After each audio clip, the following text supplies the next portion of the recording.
a set of visual elements that you're going to be putting on the screen, right?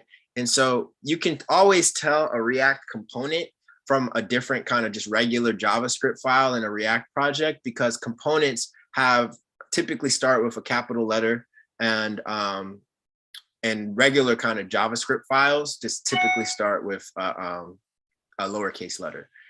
So that's one way to kind of tell which things are inside of a directory, might be a component in a React project.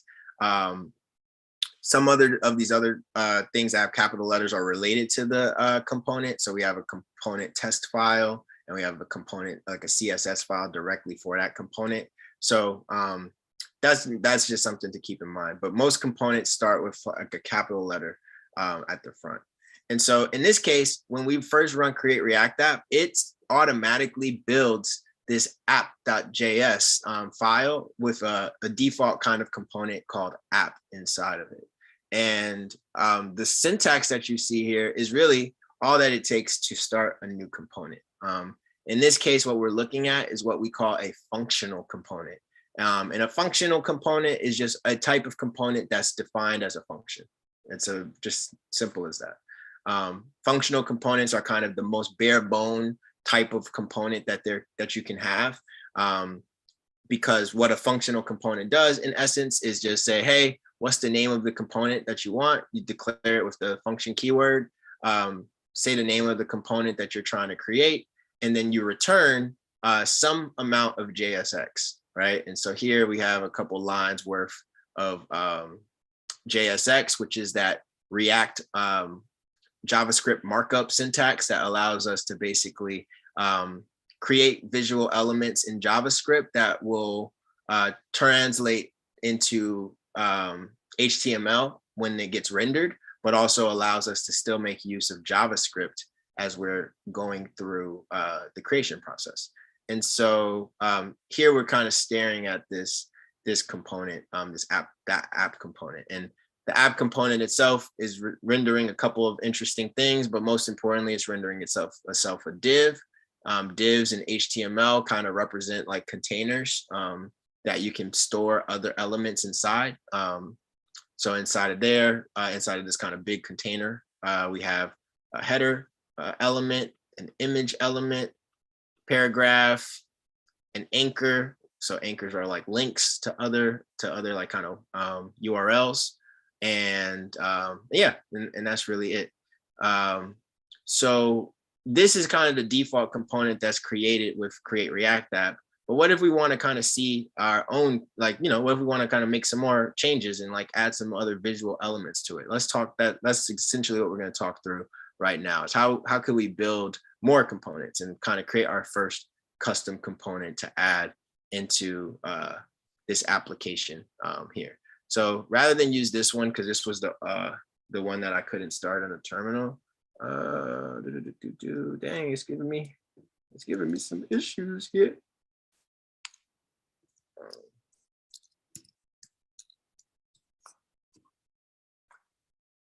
And they're really messing with your boy. But I guess they want y'all to see this npx create React app script one more time. So just as a recap to that, starting a new React project is very simple. All you need to do is have Node installed on your machine.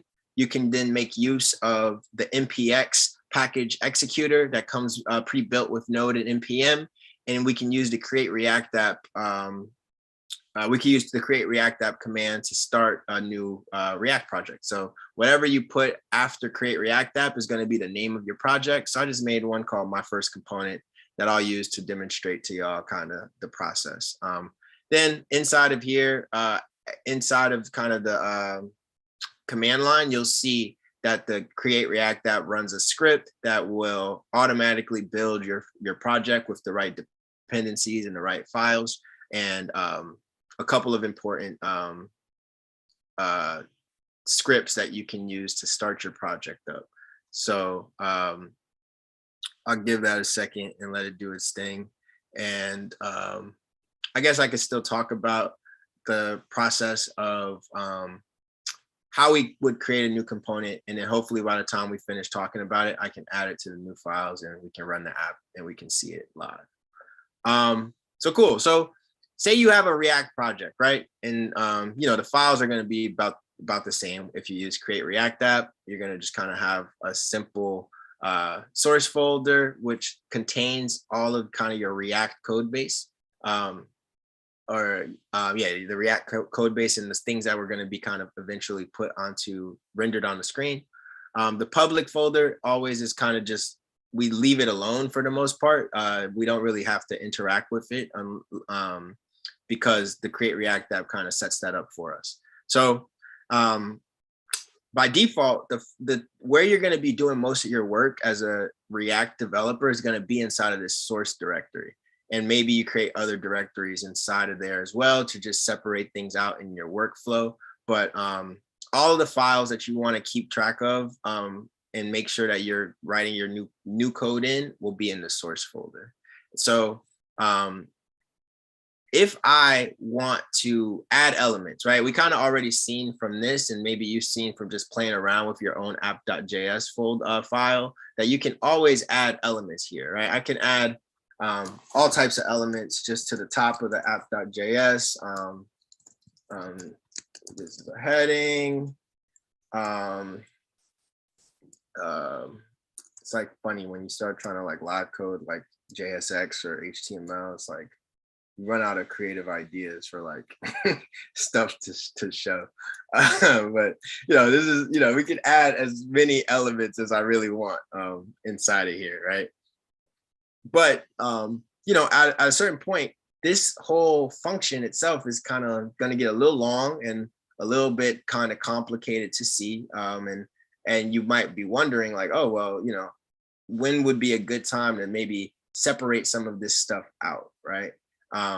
So let's say, for instance, I want to add to this kind of app a little like div, that inside of the div, there's going to be some text, because I can put text inside of the div, and I just wanted to say hello Cam, right? So I can add that div just directly into this file, and that'll just kind of add to it, right? So let me see if this is already finished. All right, cool. So I'm gonna just open this up. I'm gonna just open this up, first component, and then let's just run it and get the actual kind of representation here. So I'll close this VS Code window. Don't need it.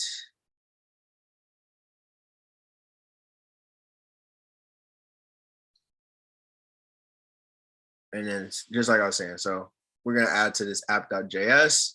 Just gonna scroll to the bottom there, but just like we were just doing. And after this anchor, gonna add that div back. Hello Cam. So now that I have an actual project, I'm just gonna npm start. Hopefully this doesn't give me no conflicts, and I can just show y'all what we talked about here.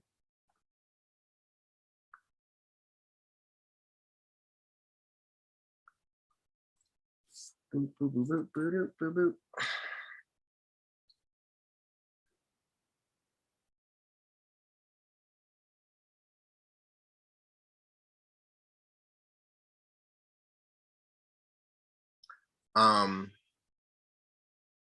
Yeah, and while we wait for this to kind of launch the server, I did want to point out that you can use the React docs at this point to keep learning a little bit more about kind of the processes that we'll be going through.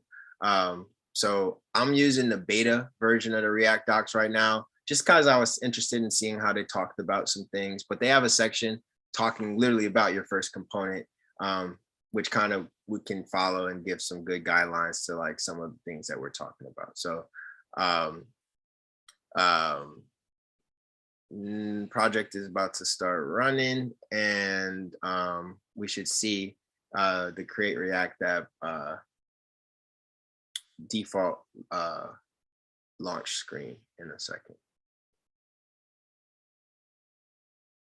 Sorry, y'all, my computer RAM must be low right now. You know what I'm saying? I didn't clear out my cache before I hopped in here. had 6 apps running. You know what I'm saying? Like got my Jawns running slow. but there it is. Cool. So got the nice Create React app default loading right here, and you know, inside of VS Code at the bottom. Now I have the app up, I can save this, and hopefully I'll see my little message with Hello Cam add to the bottom of the screen after the components after this particular file reloads and whatnot. And so adding to React isn't to your app.js is really simple. You could just choose different elements you want to show, and then from there you can add them just directly here as like other markup that you want to show on the screen and render there. So this is taking a second, so I'll just refresh on this side, and hopefully when this reloads, we should see some of that change just pop up there. All right, cool. So we got the Hello Cam pulling up there. So that's great. So for right now, what I'm gonna do is I'm gonna kind of get rid of some of the extra pre-built in stuff from the React folks, and just kind of leave it with this div in there. And the idea here is that now I kind of just have like kind of this really blank looking like regular kind of HTML like website, right, with the Hello Cam. So this is great, right? Like this in and of itself is a very simple kind of set of elements, right? Just kind of a couple divs. One of them has some text inside of it, and this really kind of is like in and of itself, we would call this an element, right? These are elements that are going to show some visual stuff onto the screen. I can maybe add something like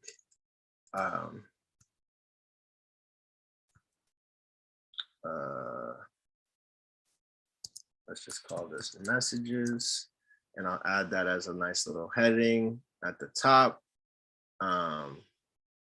right? And so got a nice little heading, and then I got like this little first little message. So cool. So imagine a scenario where I want to have like a list of a bunch of different messages that are going to show up here, right? So right now I kind of have just one with one div that's showing up here, but maybe instead of just one div, I want a couple, right? Maybe I want 3. Maybe I want to have like a couple different messages, right? And I will say, this is message 2, and this is message 3. I'll just make this is message 4. So over time, right, I might want to add more messages to this little list, right? And at the end of the day, right now, the easiest way to do this is by just continuously adding divs, right? And at this point, like you might be thinking like, okay, well, this kind of seems a little repetitive, right? Like if I told you I wanted 20, right? Like you're gonna be like, oh, well, okay, I guess I could copy and paste this a couple more times and get that up, right?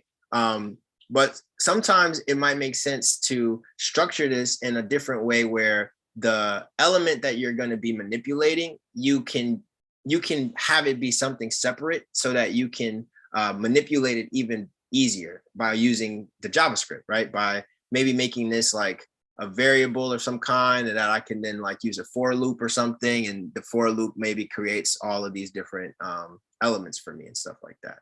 And with the JavaScript that we know that this is possible, right? If this was just like a simple string and I was like, hey, print this string 4 times, you would think, oh, yeah, I could use a loop or something like that to do that. Well, the same is true with React, right? And the ability for us to manipulate these elements using JavaScript. The thing is that when we want to manipulate elements, we need them stored as some type of a variable or some type of an object that we can reference in JavaScript. One of the reasons why functions are a choice for component building is because functions are treated like objects in JavaScript. So you can literally pass a function around and treat it like its own object, which is why we see like we can import and export this particular app function and use it in the index.js. So let's talk about how we create components and how that's going to help us resolve some of this issues with like being able to reference elements, but in more of a in an object-oriented way, I should say. So making a component is really simple in React. It's all you need to do is create a new file. And sometimes you don't necessarily need to create a new file, right? I could very easily, and maybe I'll do that just to start, show you just creating a function is as simple as defining a new function with the name of the component that we really want to represent whatever the visual elements are. So I could very simply create a new function in the same file and maybe call it message, right? And message is going to be its own function, right? So I open the curly braces, and then inside of here, the only responsibility that a function component does is it components have to return some JSX. That's like the biggest, this is the most important thing that this component needs to do. So it's very, very quickly what I want to do is return. So I'll open up a return statement, and return is basically just a JavaScript keyword that says, hey, in this function, return this value, right? So you're probably familiar with that if you've studied any other programming languages, but this is basically saying return this from this function. So what I'd like to return is basically this div, right? So I'm gonna just paste this here. This is, and I'm gonna just say this is a message, right? And the thing now is that because I have this new, this in and of itself with just this simple return is a valid component, right? Because it has some line of JSX, even if it's one element with something very simple, this is still valuable. And I can still use this. And the way that I use this is I can call other components from within different components. So maybe what I want to do is call the message inside of the app, inside of my app, right? And so what I can do now is instead of having to write all those divs out like that, I can just declare a new component that is going to represent that represent this element here that we just created. So here you can see I called it with a capital M because components are typically have a capital letter to represent them. And when I call message like this, inside of it now, we can see that this is a message will pop up as the app is now rendering this other component. So remember, inside of our index.js file, we're only rendering the app component. So we export the app in this file, and so we know that inside the index.js, it has no idea about this other function called message. That doesn't exist to it. But because the app component is calling a reference to this other component, we're gonna still see this element render on the screen, right? And that's one of the things that makes components really cool, is that just by rendering one component, right, which is our app, the app kind of represents the entirety of this web page, and we can use the different components to, in essence, represent other visual elements that we want to show on the screen and have those reflected here. So if I wanted 3 messages, I could just copy message a couple times, and I will have 3 of those messages pop up in my app, right? And to the point of like being able to manipulate this now this message itself is its own kind of entity. So I can make all types of considerations and use JavaScript before the return, even if I want to do some interesting things and before the message returns. Like maybe I want to have a variable and I say like let name equal Cam, and then I said, or maybe I just do something like this, right? So I have this variable called author, and I could say, hey, this is a message from, and then if I want to insert some JavaScript in here, I could just do something like this. Open the curly braces means that I'm going to be having JavaScript, add some JavaScript in the middle of this component. And so, or in this element, excuse me. And I'm choosing to take the variable that we just put and put it there. So now we should see that it updates and says, hey, this is a message from Cam. Cool. I'll just do something like this message from Cam. Great. So the thing is that with React, right, what is the point of using components? Why are they even valuable? Like, why wouldn't we just want everything in one component and just have the whole website kind of mapped out as like inside of the app.js, for instance? Why would I want to create other external components? Well, a big reason is for separation of concerns, right? Like, I don't want to have this file for the app.js turn out to be so crazy that it's hard to read, right? Now, if you came in my app and you looked at this app.js, because this is the most important component to take a look at, you'll see, oh, well, this looks like it's an app, has some messages, and it's returning some of the messages, right? It's very simple. The reason that it's so simple is because of the fact that that we're separating out some of the logic from the bigger component, so that it's not taking up so much and trying to accomplish too much, right? When you try to do that, often you create a scenario where your components get hard to read, and then also they're hard to debug because you just have a lot going on inside of them. So that's just important to keep in mind, right? React apps are made out of components, right? And components just essentially hold some of UI and define some UI for them. And they can be as small as just this little div. They can be even smaller, right? I can make another component and I could say,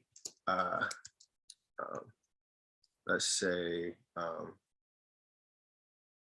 am I gonna call this? I'm gonna call this,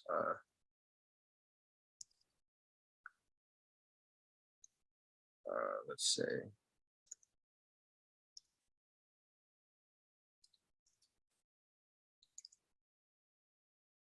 I'm like over here like bugging, trying to think of names. It's like it's like wow. I'm like, I literally like, yo, I could name this anything. I'm over here like, oh my god, like what am I gonna name it? Let's call it a footer, like it's the bottom of the website. And so maybe at the bottom of it, I want to do something like just literally return like a simple button, right? Right. And so inside of this, like, when you're returning values in JavaScript, you can return multiple lines. So if there's multiple lines, you have to wrap the lines in parentheses. But if it's a single line, you don't need the parentheses. You can just return one single line without parens. But if you know the lines that you're going to return is multiple lines, you need the parens. So that's just something to keep in mind. But in this case, just for the sake of the point, I'm just going to return a simple kind of button element and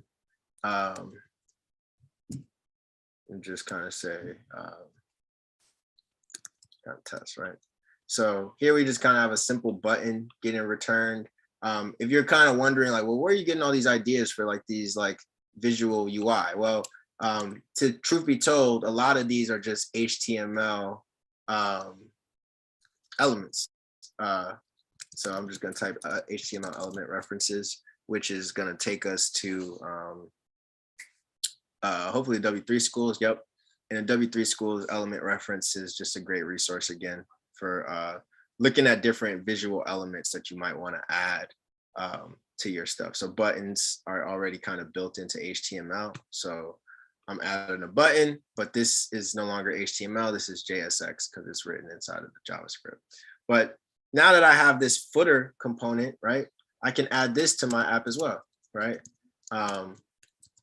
So now my app is going to have the heading, is going to have the message, and it's going to have the little footer. So if I go back to it, you know, here we see that, right?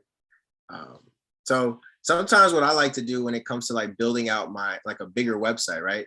Imagine if this was like an actual website and I wanted to design this to be a little bit more robust like that, right? I could say something like designed by Cam. Like, you know what I'm saying? And then like have the message. Maybe I change the message to maybe I add another component, call it like body, right? And inside of here, like you really use a lot of divs when you start doing web dev stuff, right? Because divs are kind of great elements to use as like overall containers, and then you can style the divs themselves to give yourself a little bit more leeway as a web dev. So maybe inside of this, I have the body, and maybe I want to move instead of having the message just float. Maybe here I want to call the message, right? Maybe I want the message to come from the body instead of coming from the app directly, right? And so here maybe I replace this with the body. So I got the heading, got the body, got the footer, and so here this application technically is showing up a little different, right? And so maybe in the body I might want to add, say something like this is the website body, and just because I want to give it some more space, I'll just add a couple of like a break in there. So this is kind of like a line break to give these this text a little bit of space. I add two just to give it a little space. Right. So we got the website body, we got the message in there, and then kind of designed by Cam. I could say this is the footer inside of the footer.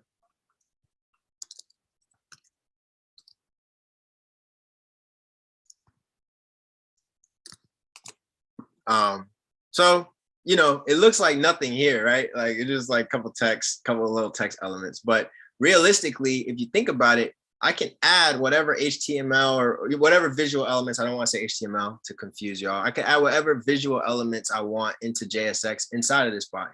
I can add whatever visual elements I want into this footer, right? And ultimately what's going to happen is that over time, this whole thing can get built out piece by piece by piece. That's the most important thing to know about components, is that they really allow you to start structuring your website piece by piece by piece. And you can look at them as little building blocks to build up a more sophisticated website.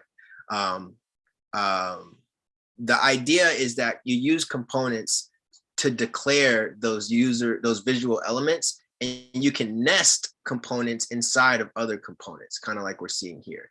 And so in this case, in one file, I have 4 components being rendered. And typically that's not the case, you know. Sometimes you'll see people render multiple components in one file if those components are really related to one another. But what you normally will see is people create separate files for each component.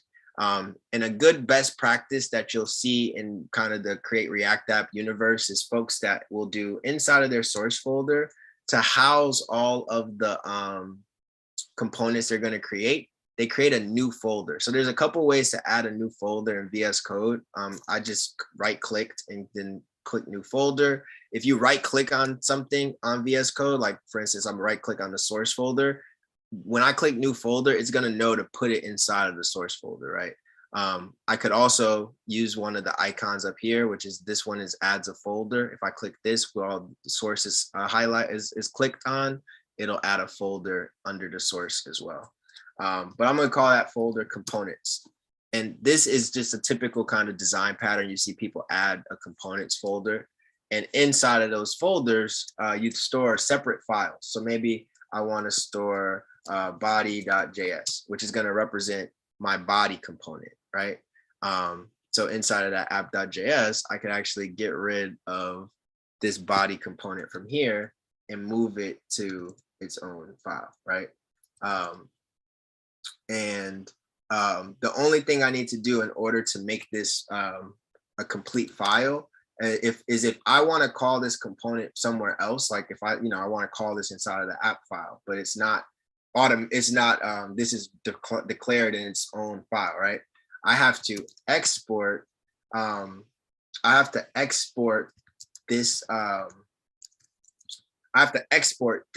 function so that it can be imported into another file, right? And so that's kind of where we see happening with the app, right? We declared the app here in the app.js, but then in the index.js, we were importing it to use it inside of our render function.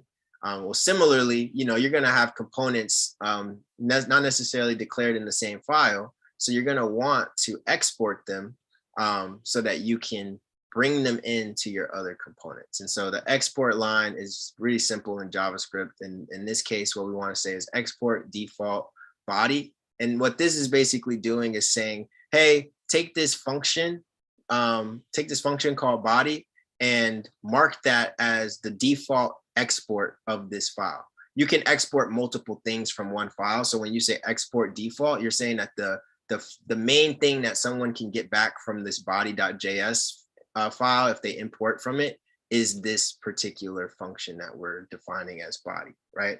So when I save this, now all I got to do is import it in the file that I want it in, right? So the import statement in JavaScript is very interesting as well. You import, and this is on client side. It's a little bit different when you're dealing with JavaScript on the server side, but in the client side, it's an import from syntax. So I'm going to say import blank from blank. So what I want to do is import, I'm going to call it body from, and now I got to put the path to that particular file, right? So body is in its own file inside of the components folder. And I'm right now looking at the app.js, which is both are inside the source file or directory, but clearly I need to go into the components folder to get the body. So this path is going to look like /, which is saying, hey, inside of this current folder of source, right? Inside of the source folder where the app.js is, that's what the dot represents. Go into the components folder, right? Components. And VS Code will help you out, give you some shortcuts there, and then grab the body. And I don't need to say body.js, just saying body, it'll know to grab the JS file that's in there. So now, by importing this, I should still be able to see, whoops, what happened here? Oh, my bad. So that's a different thing. We'll fix that in a second. So the error that I got is related to the fact that message is not defined.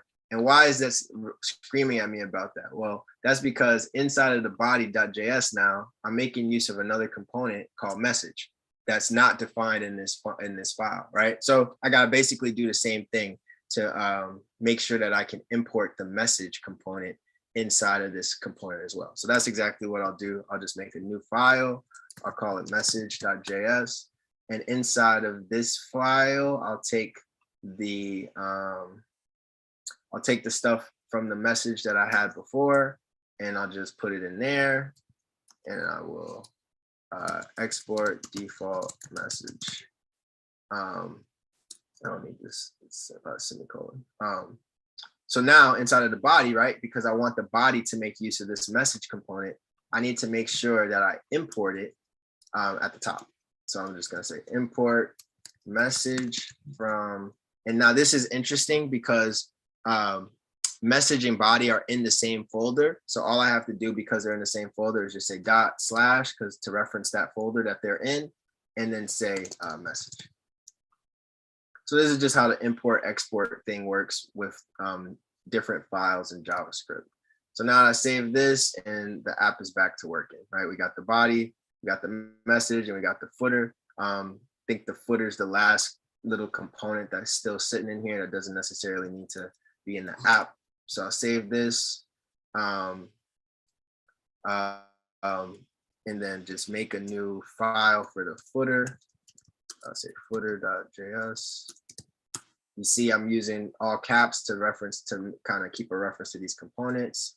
And then I'll just kind of put the footer in there, export default footer, right? And so this is how simple it is using components in React. Now that I made the footer on its own file, I also want to import it here from /components footer, right?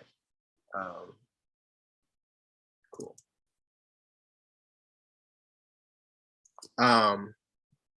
And yeah, so now I'm kind of manipulating. I got a couple different visual elements showing up, but they're showing up from these different components, right? And these components are entirely different files, which kind of shows the point of like, yeah, they're kind of their own bit of JavaScript, doing their own stuff, and able to kind of keep track of different things on their own, right? In terms of the visual elements here.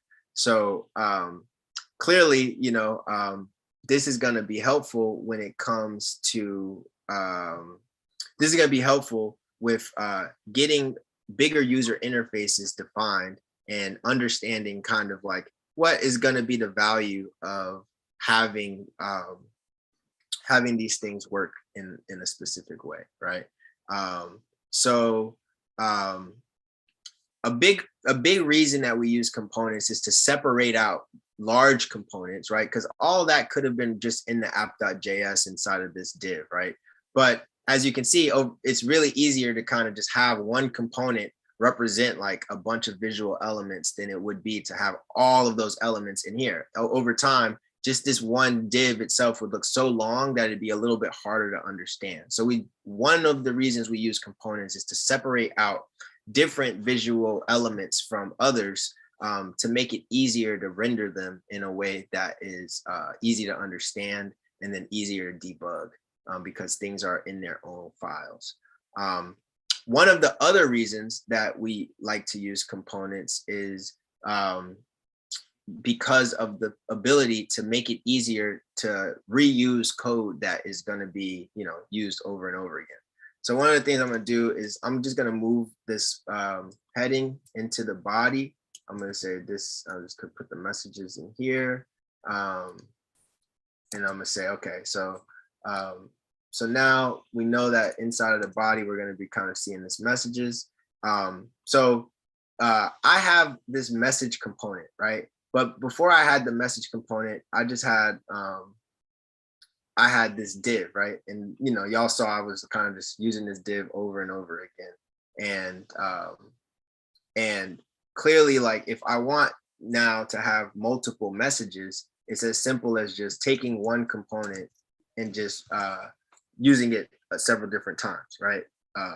Each time, oops, why did I do? Why is this doing this? My bad. Each time that I want a new message, I just can use that same component. It already creates it the way that I need it to.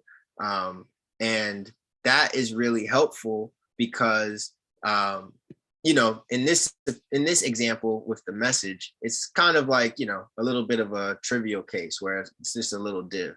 But what if this was an entire element? Like, if we go to an actual website where this might come in handy, and I love showing people this because if you think about it, like you think you're gonna code all this stuff from scratch. Look at the New York Times website, right? And thinking about this from the perspective of what we're talking about with components and reusable code, right? I'm just going to scroll down here. And I want you to think to yourself, what might be a component that they might have made to make this website easier to build?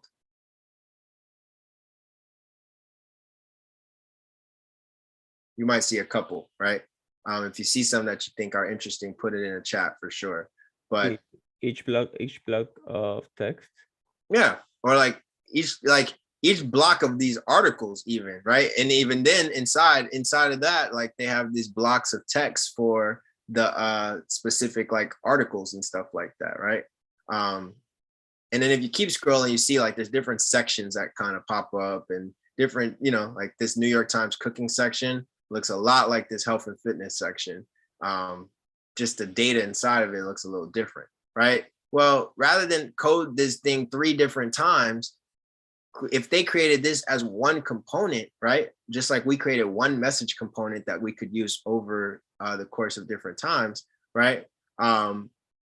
It would make your life easier because now you're no longer needing to create the same thing in four different places, or however. This site is an infinite, is like a little, scrolls for so long, you know what I'm saying, that you might have to code that so many times in a regular HTML site. But in this sense, if we were using just kind of this like React, if we were using this kind of React-like setting where we can make components, maybe what I would do is create a component for like, if this was that New York Times website, I'd call it like a news block or something, right? And then I can make one news block component that I render multiple times inside of another component, versus having to code all of it from scratch, right? That's the value in essence of components, right? The big kind of takeaway there is that components are useful in kind of just creating opportunity for you to define different markup. Just like we saw the last time we first started talking about React elements, we can definitely inside of these different files start making use of JavaScript in simple ways, whether it's using variables and passing the data along. We could do like conditionals. So maybe we could have a conditional return something here versus something else, but all types of stuff, right?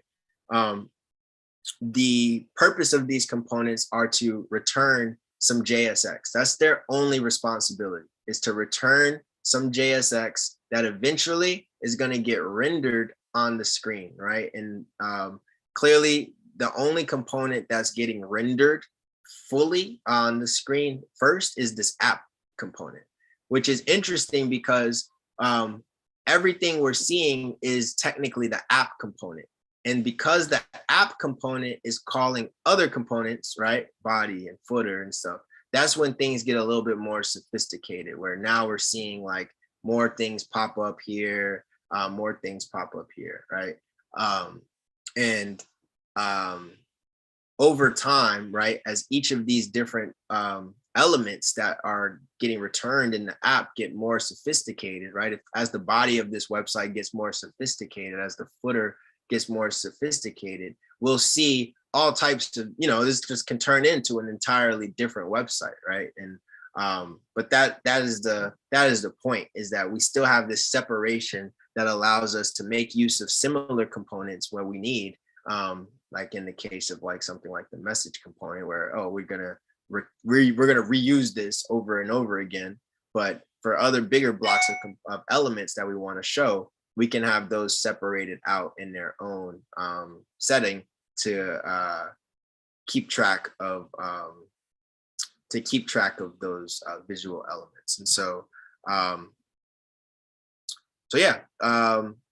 this is one of the reasons why components are so helpful, right? And why we want to use them for organizing our code. React components aren't that difficult to create. We can create them with simple functions, JavaScript functions. We name the function with the name of the component. It's best practice and kind of required to keep the component name with a capital letter, so we can very easily show that this is a component and not just some regular JavaScript function. And when we make components in different files, we use the import and export syntax to import components from other files into them and export our own component so that we can call it from a different component as well. So that import export syntax is really important. But each component can be literally its own bit of code, right?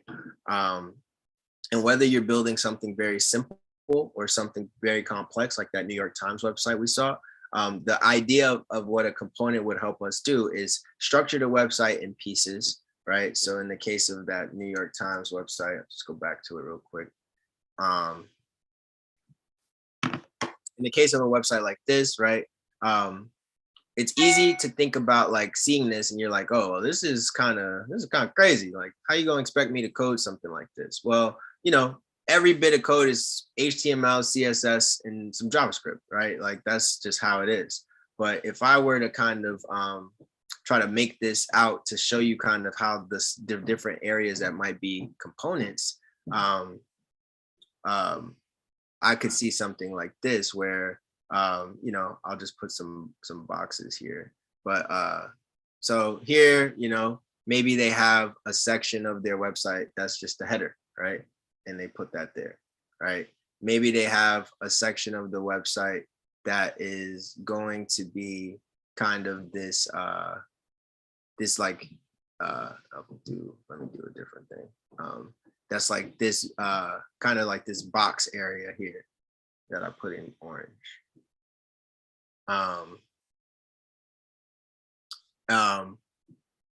But then inside of that box, right, we have other little things that they might want to show. So some of that might be like this like big text block that they have here, right? That might be an element that's inside of this other component, right? But clearly we see some components that might be reused a little further down on the page. Let me clear this. That kind of represent the that represent some of those like reusable kind of components, right? Something like this might be like these two things might be their own, the same components, right? So that they don't have to make use of something. And even something like this where they have this little section here where it's kind of a list of them, that might be a component that we see kind of come back up a little later, right? Like if I were to, I don't want to keep this on the screen, but if I were to keep scrolling, right, clearly there's some of these same sections that show up. And so the idea of continuity and using components that are going to using components to kind of break down a bigger site into smaller pieces is the key to why React is so helpful. And yeah, we're going to continue to talk about it and continue to learn more about how these components work. If you want to continue to kind of dive into it yourself, I definitely recommend taking a look at the React docs, reading through this, your first component section, and yeah, getting some of that knowledge yourself. But yeah, that is my TED Talk. That is the TED Talk.